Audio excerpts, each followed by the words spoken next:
Hello, everybody. Thank you for coming into Geeky Girls Journal. I really appreciate you being here today. Um, Today, we're going to make this short, sweet, get right into the point.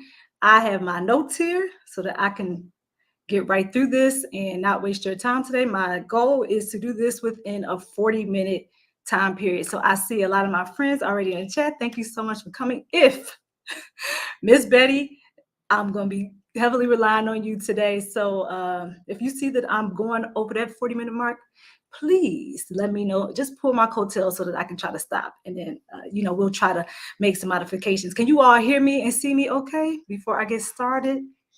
How's everybody doing today? Let me know in the chat. I'll be looking for your comments. Oh, I will. I know you will. I can count on that. So let me know in the comments section. How you're doing today, all those great things. Thank you, Norland's girl. I appreciate it. God will heal our hearts. Yes, he will, Matthew. Yes, he will. Lacey J. Hey, everybody who said they were going to be here, they're coming in. And you are. If I'm talking too fast today, let me know. It's because I really want to get these points out. So I'm going to be trying to watch the chat. And I'm also going to be trying to get through these points, but not too fast that you don't catch what I'm saying. Thank you. But not too fast so that you can't catch what I'm saying. But I just want to welcome everybody in. Again, if I didn't say it before, thank you for tuning in to Geeky Girls Journal. I am Andrea, and if we have any newcomers, thank you very much for coming in. Like this video. If you're not a subscriber, subscribe today. All right, enough of that. You all know what else to do. Like it, share it, do all those things. You're great about that. So I want to go ahead and get right into this. Hey, Joshua, how are you? So I was saying yesterday that I wanted to share some of my thoughts that I had on Sunday. So I was sitting there listening to the message, listening to the sermon. And as I was sitting there listening, I can't tell you what the name of the sermon was. That was not that important to me. But I was listening. And what I like to do when I listen, when I'm sitting there, is just to pull out my phone and take notes. So I use my note-taking app heavily. And I depend on it to try to get those notes in. So bear with me as I try to make my notes make sense for you and so that you can understand it. So I'm going to give you a little background to why I came up with this idea to share it. So we're sitting in church and the preacher was discussing the movie March of the Penguins. And I told y'all before, my pastor likes to incorporate movies sometimes within his sermon. And I think it's real cool because it helps to give a visual kind of a visual parallel to what he's talking about. So he'll show like a couple clips and then, take the message from there. So if you've ever seen the movie March of Penguins, actually it's not a movie, it's a documentary. So if you've ever seen March of the Penguins, it's a documentary and it's by, I don't want to say the man's name because I don't want to pronounce it wrong, but I can tell you it's narrated by Morgan Freeman. And give me 1 second, let me get rid of this thing. To move it. Okay, so it's narrated by Morgan Freeman. And in this movie documentary, they're discussing the March of the Penguins. And in this so-called march, it's really just a journey that the Penguins take yearly. And I just want to say that I'm going to, like I said, look at my notes so that I don't get too far off track. Good afternoon, Geeky Girls. Hey, Frank G, how are you? So you all know, as usual, chime in. If you have questions, comments, concerns, do that over there in the comment section, all right?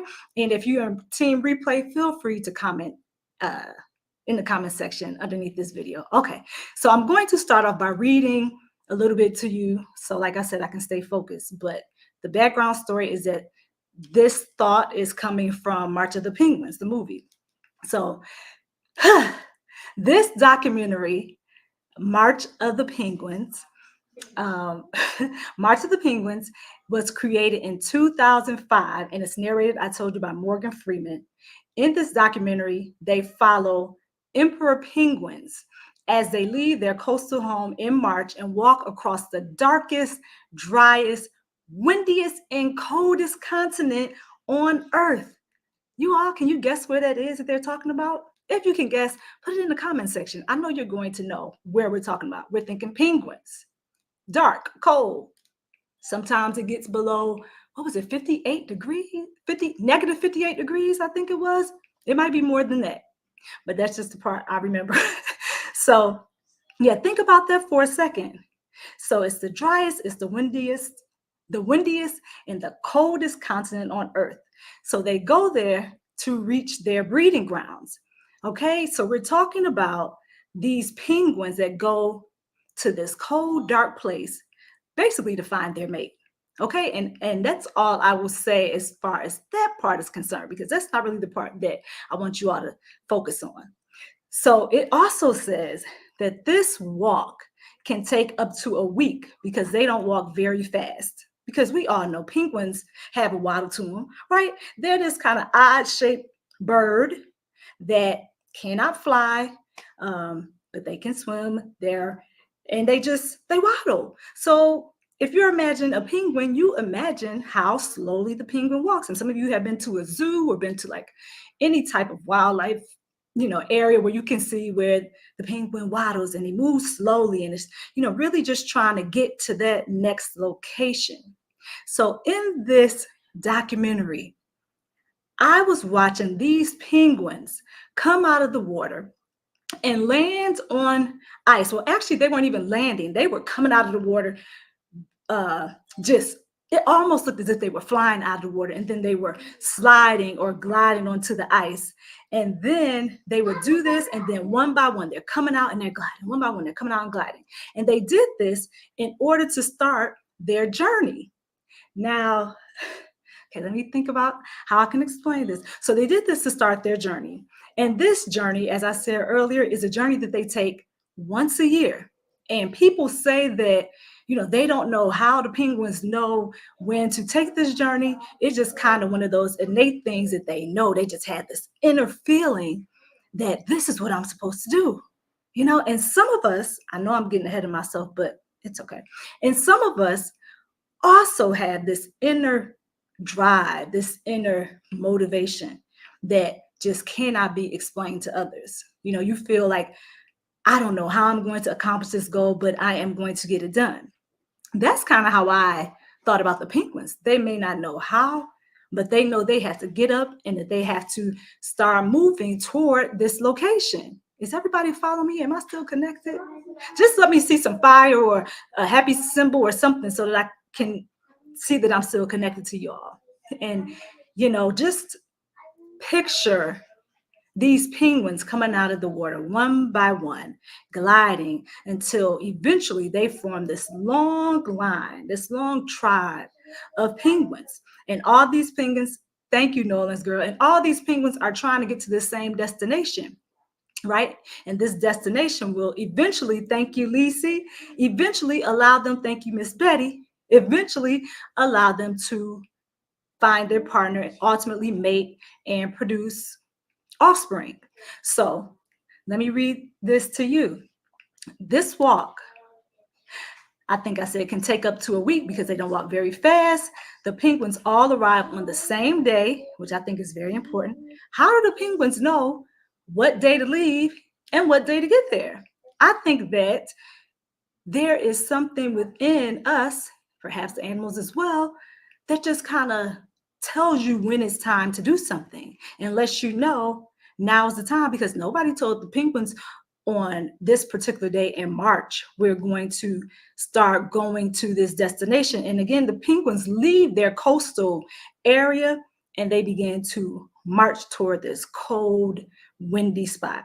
Now, who would want to go to a cold, windy spot? Not me, but the penguins do. But also, they have this thing inside them that makes them want to go. And you all may see where I'm going with this. So, hey, Country Hustle, how are you doing? Thank you for coming in. So they arrive the same day and they begin the task of finding their mate. Often in harsh conditions, the penguins travel over 100 kilometers across ice and snow to reach their destination.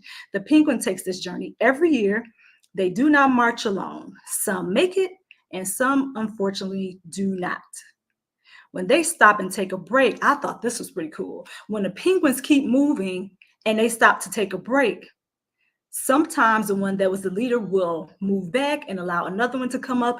And when the other one switches places, they just kind of fall into line. And then that penguin starts to lead the line as well. And they just keep going until it's time for them to take another break. And then it's almost like they're so in sync that once one stops leading, another one picks it up and takes the place.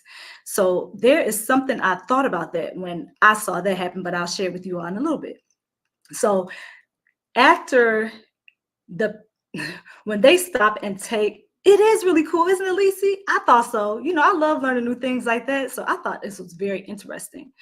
And what I saw was, you know, when this penguin stopped, you know, I just thought it was really cool that the other ones kind of took, you know, just completed the steps. They didn't really lose focus. They didn't get out of step. They didn't get out of line. They said, you know what, hey, that penguin, maybe he started leading. I don't know. But the other ones kind of took the place of that penguin. So they start moving. And then they do this year after year, the same thing, the same time frame, the same day. That should make you wonder, what makes them do this the same time of year, same time frame, on the same day? Okay. So people wonder how penguins know where to go, but it's like they have this internal guide leading them. That's kind of what we're going to talk about today. No, that is what we're going to talk about today. They have this internal guide. Okay, I call this guy God, and we're going to go into that in a second. We also, okay, so we have this journey that can be compared to the penguins. As I said earlier, we had this thing, this burning desire to want to accomplish our goals, and we're driven and we are passionate about certain things. So maybe there's this pull where you just want to have a great life. And for the penguins, they also want to experience that great life. And for them, getting to that destination is something within that journey that they're supposed to be accomplishing. So whether you know it or not, when you're on this journey, you are really searching, and I'm just using us as a comparable, you're really searching for a connection with God. You're looking for that desired connection. And we're talking about penguins trying to get to that location and trying to get, move and journey toward that thing that they want. But in our case, we're really looking for that connection with God. And I wanted to tell you two things that I noticed about their journey. Again, remember, it's cold. They're moving. It didn't matter how cold it got. It didn't matter how windy it got. They just knew that they had to get to this destination. And when I was watching this, there were two things that I noticed about that. The first thing is that they desired, or they needed, a relationship, because at one point where we were seeing some of the clips, most of the penguins were moving together at the same time on the same day. But there was this one penguin that was not a part of the group. The penguin started later. I don't know if it was a day later, a week later, but the point is that the one penguin started later, and he started his journey after everybody else.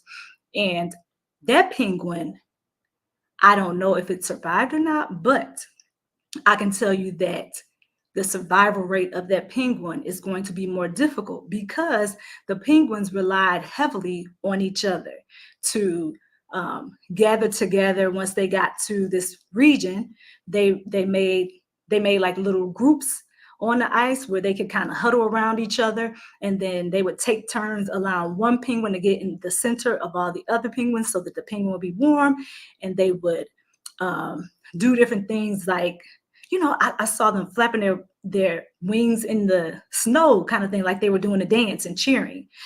But the point is, they were all together. When they walked in sync, they walked together. So the other penguin that was by itself did not have that same relationship, because it was on its own. So some say it may have survived. Some say, if it did survive, it was a difficult time. So I don't know, again, if the penguin made it or not. I'm just saying we were built for relationships, and I kind of saw that through the penguin. So I just wanted to make sure made that clear. Does everybody understand that, what I just said? So that's the first thing I noticed. We need and we desire relationships. Yes, I know sometimes people may say things to get on our nerves and really annoy us, get under our skin, but that's where it's going to be really important just to choose those healthy relationships and to figure out who is in your life or who should be in your life and who should not be in your life. Now, this is going to come from discernment, prayer, possibly. No, not possibly, prayer. And it's going to come from you observing and trying to figure out who is really for you. So that's where you have to make the distinction with um, those who you keep in your circle and those that you may need to keep, at a distance, and then those that you just truly no longer need to be connected with. So that was the first thing, that we all need relationships. We all need relationships. That's the first. The second thing is, so we all need relationships with people, or in the animals' case, they all need each other to be able to survive. In the second case, we all need and desire a relationship with God. Now, I wanted to share this concept that I heard about, and this concept is called God-shaped hole. That's what the title of the story is about. The concept is called the God-shaped hole. And in this concept, the God-shaped hole states that every person has a void in his or her soul or their spirit in their life that can only be filled by God. The God-shaped hole is the innate longing of the human heart for something outside itself, something other, not material, not anything that can be bought, but we're talking about something else that has to be filled. And God made humanity for his eternal purpose, and only God can fulfill our desire for eternity. All religion is based on the innate desire to connect with God. This desire can only be filled by God and therefore can be likened to a God-shaped hole. Now, there is a French mathematician and a philosopher. His name was, I believe it's Blaise, Blaise, Blaise Pascal, Pascal. And he says something similar to God-shaped hole, only he calls it a God-shaped vacuum. And the way I can paraphrase what he said is similar, and it says this: this is a God-shaped vacuum in the heart of every person, which cannot be filled by any created thing, but only by God, the Creator, made known through Jesus Christ. So many of us try to fill that God-shaped gap with things that end up causing us to feel even more empty and unhappy. We're talking about material things. You cannot fill that hole with objects or possessions. It can only be filled by God. It's only Jesus that has the ability to fill that gap. Now we know Jesus is the connection to God. He is the only way. I just want to make sure that's clear to anybody that may need clarity.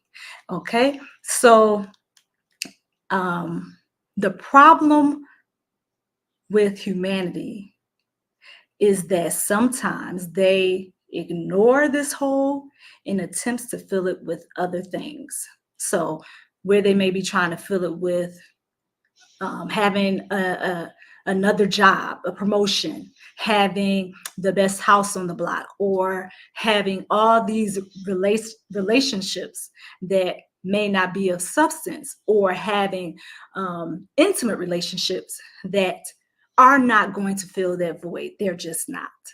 So we're talking about how God is the only one that can take up residence in your heart to fill that space. Any questions so far? Or are you guys just listening? All right, let me keep going because I'm 21 minutes. Okay, so I like this quote that I saw, and it says, our hearts are restless until we find rest in God. I thought that was pretty cool because that is talking about the relationship that we ultimately desire with God. Now, if you've had times in your life where you were running or you were in a marathon, I feel like I was doing that a good part of my life. I was in a marathon. I grew up knowing about God. I knew, I heard it. I was in church my whole time, but I was not ready. I was going to the beat of my own drum, running. I was trying to, put the calling that was on my life on the back shelf. And I was not listening. In fact, I was just doing what I wanted to do.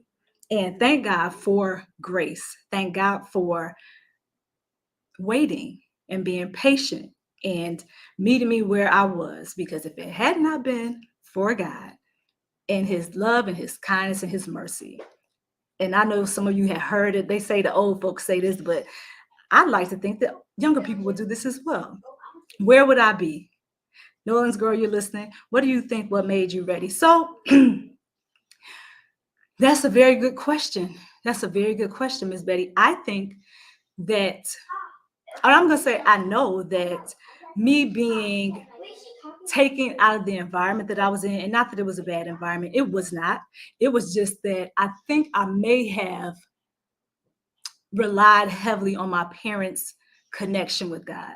And that's not the way that you do it. Just because somebody in your family has a relationship with God, that does not mean that you have one. It doesn't mean you have one.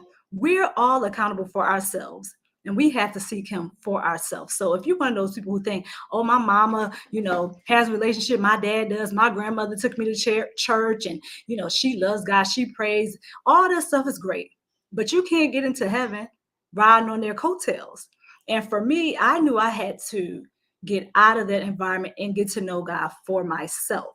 So that, along with going through some different experiences, life, that's what helped me to come to that decision. And also, not to mention that God never left. Like, he was always sitting there gently knocking and waiting.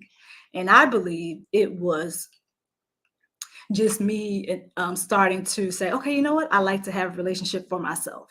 And I began to seek him more. I began to study more and find out more for myself, because I'm one of those type of people. I don't want to know what I can listen to what you say, but it's going to be more impactful if I experience it and I read about it for myself and I see it for myself. So when somebody else is saying, I'm like, yeah, okay, that makes sense. Yep, I understand it. But I had to be put in situations where I had to see the Father for myself. Let me see if you had any more questions, Miss Betty, or anybody else before I kept talking, because I want to share these 2 scriptures with y'all that I found, and you can, look at it. Well, I'm doing pretty good. 24 minutes. I'm listening. Hey, hon, sorry I'm late. I was cooking and looking for timer on this cell, but I'm available on oven. I'm here listening. Thank you, Buddha. Thank you for coming in. I appreciate it. Let me put your comments up here, because I did not do that. What do you think made you ready? So hopefully I answered your question, Miss Betty. So it was more just of me getting to know God for myself. That's what it was. It was just me getting to know God for myself and not relying on my church background and, my parents' connection with God, or my family members, actually a lot of my family members' connection to God. And just me saying that, I'll be honest with you. One day I had this prayer and I said, you know what? I said, Lord, I want to get to know you for myself. I want to see you for myself. So whatever it is that you have to do to get my attention, do it. And I believe he did. I had several different situations where he definitely got my attention. And even before that point, I had started to seek God and ask questions and, look up things that I had heard in the past. And I had questions about, and I was like, what? I'm not asking anybody. I'm going to find out for myself. So I would do these things that I call a deep dive. And I would go to the Bible and just look at different Bible verses, compare them against each other, look at commentaries, listen to sermons. I was just kind of like, just filling myself with all this information. And then I would look back and be like, so what I heard then was not right. So after that happened, I started to know that I have to look for myself.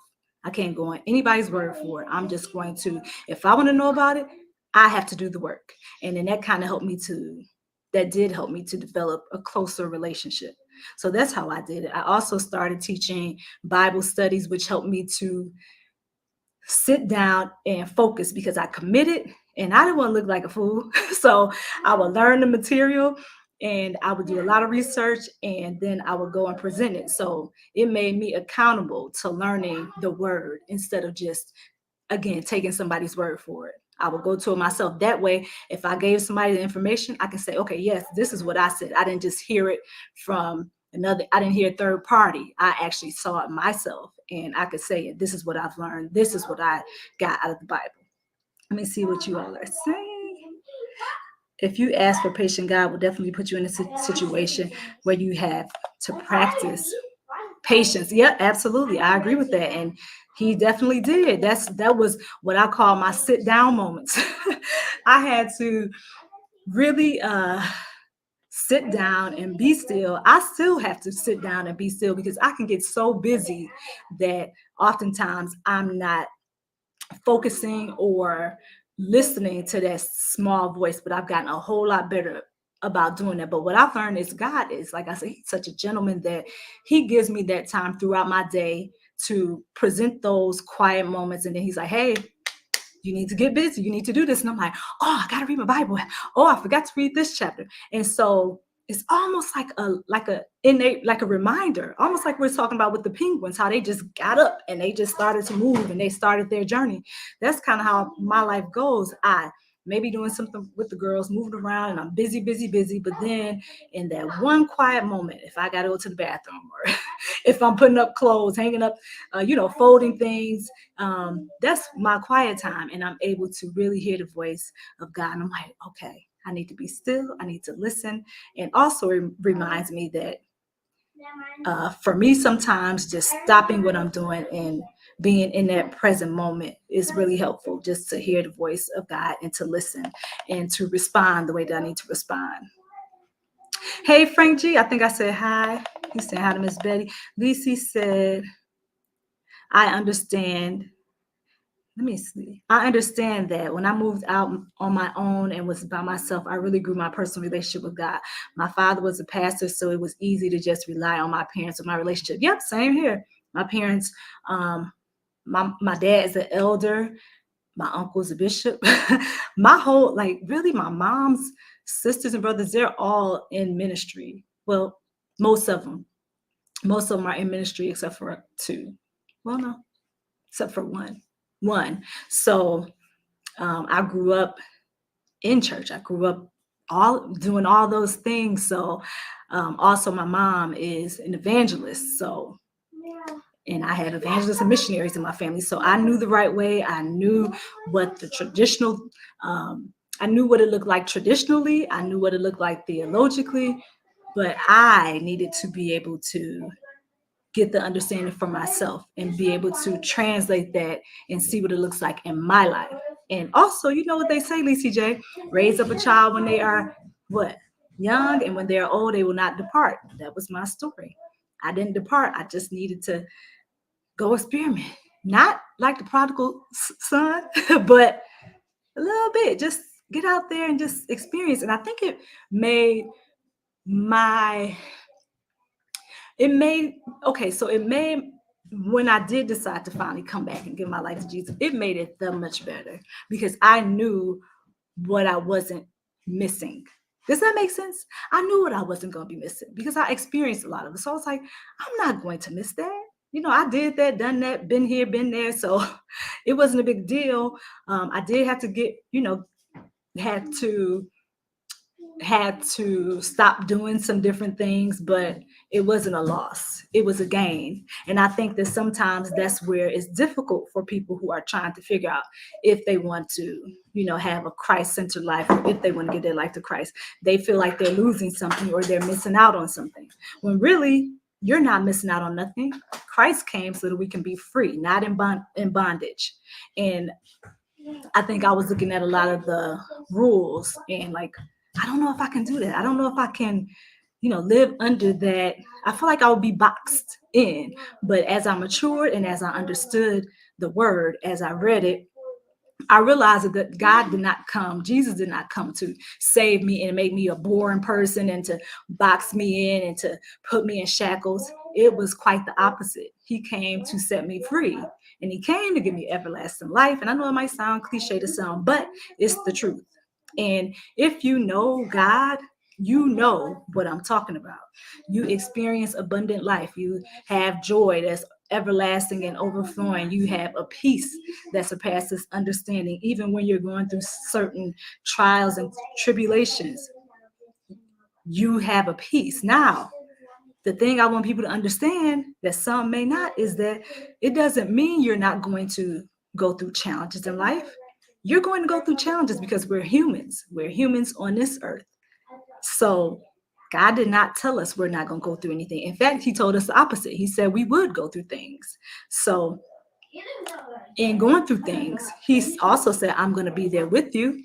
So for me, when I heard that, I'm going to be there with you, cast your cares on me, that let me know that I didn't have to be in it alone. Even though I felt like I was sometimes, like I felt isolated, but it was really just God pruning me and trying to prepare me for different things and taking me through different experiences so that I can grow and so that I can continue to grow. So that's what that is about. Let's see what we said. Hey, Drip King, how you doing? I see you, Riz. Let me scroll down. Everybody's speaking. Miss Betty, bring it on. Hey, Kelly, how you doing? I see you. Thank you for coming in, Kelly. I bring it every day. I'm scrolling down to see if I see you all asking any questions. I see you, Miss Telling the Truth, Boss Lady. Thank you for coming in. Betty J. Gather's doing good. Hey, Sister Geeky. Oh, hi, Charles. How are you? Thank you for coming in. Yeah, I remember you. So I met you at Elder Derek's channel. Yep. Thank you for coming. Let me see. Are you still in here? It's 4:06. You said that at 4:02. All right. I'm not as far behind as I usually am, y'all. Yeah. That's a win in itself. I know I'm at 33 minutes. Let me hurry up and get myself off here. Hit the thumbs up button, y'all. Thank you. Frank G. God will separate you. Let me see what you said. God will separate you from others so he can get your attention. Yeah, yep. That's what happened with me, Frank G. While I wasn't separated from everybody, there were moments in my life where I was by myself and separated. And I know that it was because God wanted to grow something inside of me, or he wanted to nurture me, or he wanted to give me just that time to develop and, allow me that time to be able to see different things that I didn't see before. So God was being gracious, as he always is. He was giving gracious, and he was giving me this time that I almost felt like was never ending, that, it wouldn't be an expiration date. So I was able to, to study more and to build that relationship. And I'm glad I had the opportunity to do that. I was able to do it outside of any judgment, and where I felt like if I made a certain move, it would be watched. It didn't matter. Like, nobody cared. I wasn't. I was just kind of in my own little space, my own little world, and I was just figuring things out and trying to do it, in Christ, and trying to figure out what God's next move was for my, what he wanted me to do next in my life. And I'm often there now. So I think it's an ongoing journey. I think it is an ongoing journey. I think that I'm going to be doing this until, God calls me home or he comes back, whichever one happens first. But I know that it's going to be for my good, everything that I go through. And when I remind myself of that, I don't have to worry about it, because I know that every step that he orders is going to be for my good, right? And that he loves me more than anybody, anything. He has an unconditional love, and it's unfailing. So when I think about those things, I am able to just walk it out. Walk it out, walk it out, walk it out, walk it out. So let me see what, yep. Thank you, Lacey. I'll bring it same here. Drip King said, hey, okay, my mother. Okay, see, Frank? Okay. My mother was a minister, stepfather was a pastor, my aunt was a pastor, and I was a pastor's son. See, we're all kind of in the same boat, aren't we? So we know the word. And I think, if you know the word and you know what, I think that when you know it, it's our job to be disciples. It's our job to spread it. You know, just like the woman at the well. Jesus met her and he told her everything about her life. And she was just like, what? Like, who is this person? And she, the next thing you know, when he started telling her about herself, what did she do? She went and started telling everybody else, you know, this man that I met at the well.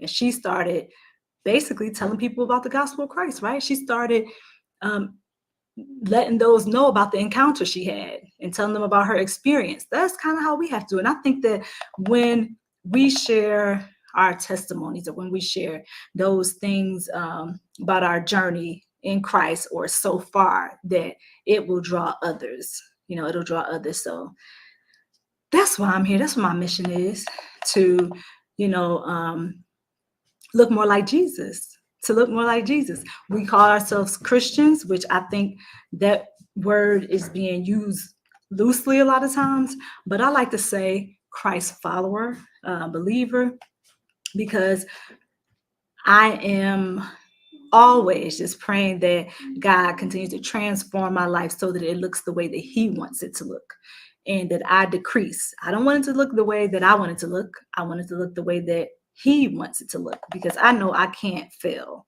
if it happens that way. Let's see. Background, thank you for being in the background. Buddha, Buddha, Buddha. Amen, says Young Riz. Buddha said amen. Speak it. Thank you, Buddha. You got about 5 minutes. Okay. Miss Betty told me I have about 5 minutes, y'all. All right. Thank you, Miss Betty. My 5 minutes is probably over. Let's see. Anybody have any questions while I'm looking through your comments? Laughter is good for the soul. That's right. I love to laugh. And like I said, I know that God did not place those limitations on us. I mean, he gave us laughter. Why won't we want to laugh and have fun? You guys see my shorts?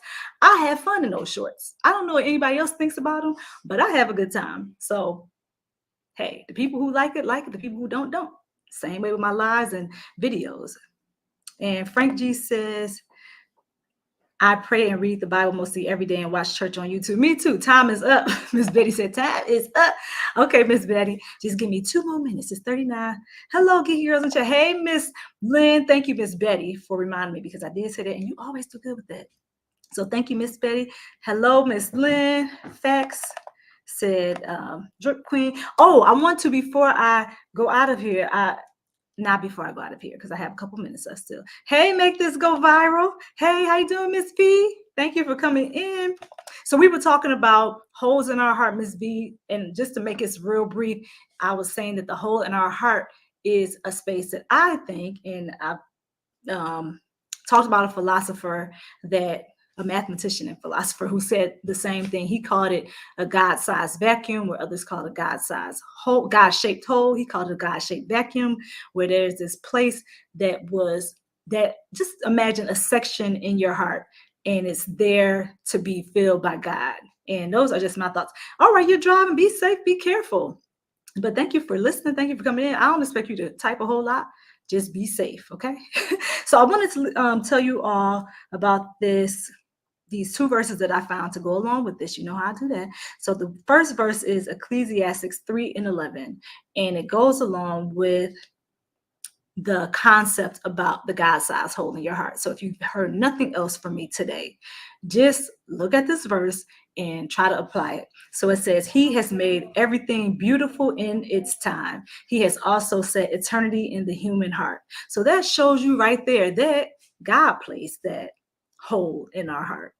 Because why? He wants to be able to fill it. He wants to be able to reside there. It cannot be filled by anybody else. And sometimes some of you can attest to this. You might go through things in life and you're like trying to fill that void, and you do this, you do that, but you're like, something's missing. It's still not right. I still feel like something's missing. Well, that's what's missing. It's that God wants that space. So I'm just telling you to think about it. I'm not trying to persuade anybody to think what I think. I'm just saying, if you have everything and you can't even think of anything more you need, like, I don't even know what else I need to do. I've done everything I can. I have everything. I just don't know what else it is that I need. So you may be experiencing, thank you, Jaden, 1 more minute. You may be experiencing that hole in your heart. So that's the first thing, Ecclesiastes 3:11, and then Philippians 2:4 says, And this is about relationships with people. And I know some of you have your hesitations to form relationships with people, but what I'm telling you, the difference maker is finding somebody that you can connect with and share with, that loves you and that wants the best for you, and that can be honest with you, and somebody that you can have a healthy relationship with. That's what you're looking for. You don't want to have a dysfunctional relationship. You want to try to be healthy. Hello, Helen. How are you? Thank you for coming in. I appreciate it. Greetings and blessings to everyone. Thank you. So Philippians 2:4, and I know I've been told I got to go. So Philippians 2:4, not looking to your own interests, but each of you to the interest of others. Remember, when we were talking about the March of the Penguins depended on each other to get from that coastal area that they were in to that cold, windy, dark place. And when they got there, they relied on each other. They relied on each other for food, probably for warmth, so they can be warm in the midst of all that. And if you all would have seen the documentary, the snow was blowing. It just looked like a blizzard. And I was just like, man, I feel bad for the Penguins, but obviously it's something that they could withstand because they were there and they were just taking it in. The wind was just rushing. It just was a lot of wind, a lot just snow blowing everywhere. And the Penguins were just like, you could see the snow all on top of them, but you would see one by one penguin would go into the middle of the circle and kind of warm up and then stay there for a minute. The other one would go in there. Now, if you didn't have relationships with people, you wouldn't be able to do that. And you may look at some people for covering. If you don't have relationships with people, who do you talk to when you need to get a wise perspective? Who do you talk to if you just, you just might want to vent with somebody you trust? With somebody you trust, not somebody that you just telling things to and they go back and tell everybody else and their mom and their daddy and all that. No, somebody that you trust. You want an authentic relationship. So we need relationships with others. Just make sure you take your time out to use discernment and to build those relationships so that you're making the right connections. And then the second thing was the relationship with Christ, which is the most important, the relationship with God. And I'll leave you all with this thought: pursue a relationship with God like your life depends on it. Why? Because it does. It does. And that's the end of this lesson. Hopefully you all got something out of it. Let me know if you did before I go. Did you understand it? Or was I talking in circles? So let me know in the comment section if you were able. And Jane, thank you for dropping your link. I completely forgot, as usual, to tell you all to do that. But I was so determined to get my notes out so that I can kind of explain to you all what my thoughts were, that I just kind of glanced over that. So let me know what you all think. And I think that's all. Let me look through these notes real quick. Yeah, I mean, if I didn't get all of it, I got things out that I want to say. I did get all of it. Let's see. Yep. I will watch again on the replay to get a better understanding. Okay, and if you watch it again and you don't understand what I'm saying, just type a comment in or send me an email. My email is in my biography, the little description, geekygirlsjournal@gmail.com. So always feel free to reach out to me there on Instagram or any of those other platforms where you can DM me. Otherwise, just leave a comment under the video and I'll get right back to you, and I'll try to answer the best way I can, because I know it's a lot kind of packed in 45 minutes because I was trying to hurry up and get it in. So like Nolan's girl, if you have to rewatch this, rewatch it, because it's going to help me out anyway. And then ask your questions, and then I'll try to come back and answer them as quickly as I can. Now, if I don't come back today or tomorrow, we already know how this goes. All right, I'll see you all later, and have a great rest of your day. That's what I'm saying.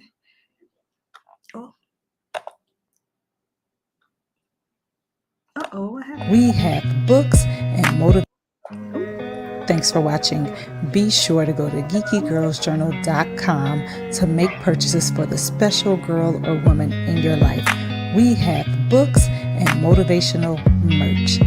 Check us out.